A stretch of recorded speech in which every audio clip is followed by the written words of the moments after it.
हम लद्दाख को शोकेस करें नेशनल लेवल के ऊपर।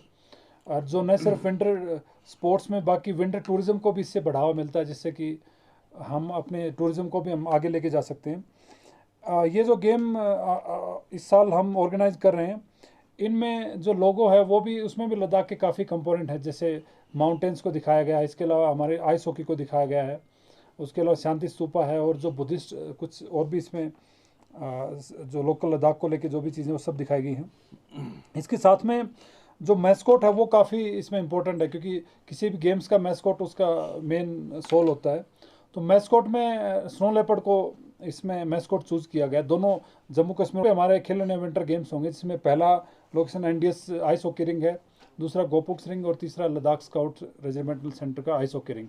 तो इन तीनों में आइस हॉकी मैचेस भी होंगे, मैन और वीमेन, और उसके साथ में आइस स्केटिंग, शॉर्ट्स ट्रैक और लॉन्ग ट्रैक। तो ये सारी एक्टिविटीज़ इसमें की जाएंगी, और हॉकी का भी काफ़ी हमने डेवलपमेंट किया।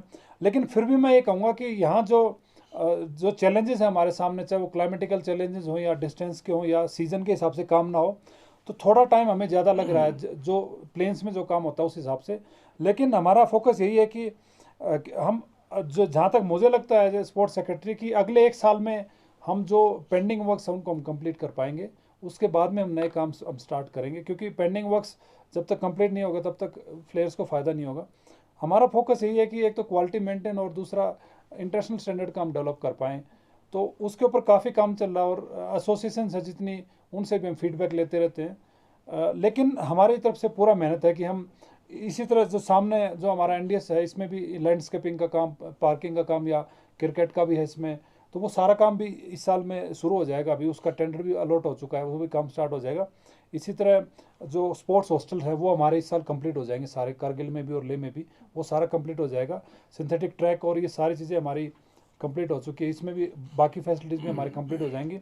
तो हमारी कोशिश है कि हम पेस को बढ़ा सकें, जितना भी डेवलपमेंट है तो उसके ऊपर हम काम कर रहे हैं। और इस साल मुझे उम्मीद है कि काफ़ी हमारे जितने भी स्पोर्ट्समैन हैं उनको काफ़ी फैसिलिटीज़ इस साल हम दे पाएंगे। सर, रिसेंटली कारगिल में आइस हॉकी प्लेयर्स ने वर्ल्ड प्लेइंग सरफेस को लेकर कंसर्न दिखाया है, गवर्नमेंट इसे कैसे एड्रेस करेंगे? इसमें मैं ये कहूँगा कि जो इंसिडेंट कारगिल में हुआ है, वो, उसमें दो चीज़ें हैं। एक तो ये है कि उसको बिना प्रॉपर तैयारी के, मतलब डिपार्टमेंट ने उसमें जो भी गेम स्टार्ट किया तो वो नहीं होना चाहिए था। और दूसरा, हम लोकेशन को चेंज कर सकते थे, चाहे हम द्रास में करें या पश्चिम में करें। तो वो एक डिस्ट्रिक्ट लेवल के ऊपर एक लापरवाही की है इन्होंने, तो उसको हम डिपार्टमेंटली हम इंक्वायर कर रहे हैं उस चीज़ को, उसके ऊपर एक्शन भी लेंगे। लेकिन मैं फिर भी कहूँगा कि जब तक हमारे पास में इंडोर फैसिलिटी नहीं होंगी, हम आउटडोर पे डिपेंड नहीं कर सकते, क्योंकि टेम्परेचर का भरोसा नहीं है।